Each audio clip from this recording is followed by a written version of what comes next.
Какво става, Коси? Ето като те видях долу на ъгъла, че нещо питаше хората. Какво имаш нужда, я ми кажи. Исках стотинки. А за какво ти трябва стотинки? 5 кюфтенца и една питка, тя е лев и 20. И ми стига за деня. Свикнал съм вече само по един път на ден. Ох, Имаш проблеми с крака ли нещо? таза и кръста. Аз паднах от покрива. 3 етажа и половина.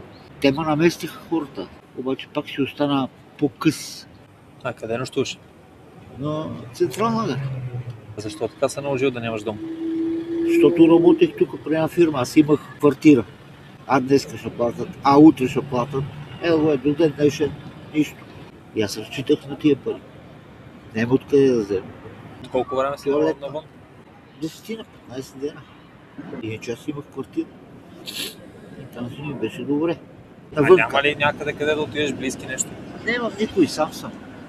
Или почнал сега работа, ако намериш някъде? Да. Една жена се запознахме тук и се договорихме. Ако искам охрана, ако искам като работник. Значи ти очакваш обаждане от нея? Да. Добре, виж сега какво правя. Аз помагам от най-добри хора. Ако ти дам повече средства, ще има ли къде да отидеш да нощуваш?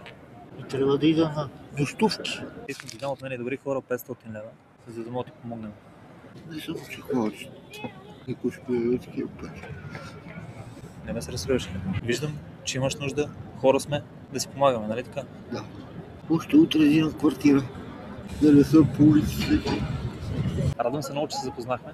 Радвам се, че успях да ти помогна от най-добри хора. Надявам всичко да наред да почнеш и работа.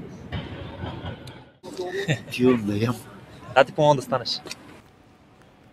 Първите 3 крачки са трудни. Моля стигнеш сам или да оставя. Ще могат? Не си много. Ще се срещнем пак. Не се съмнявам. Жив и здрав, чао! Айде, лека. Лека! Благодаря ви отново от сърце, че за подкрепя на хората. Всеки, който иска да се включи, може да го направи чрез сметката и линковете, които се намират в информацията на профила.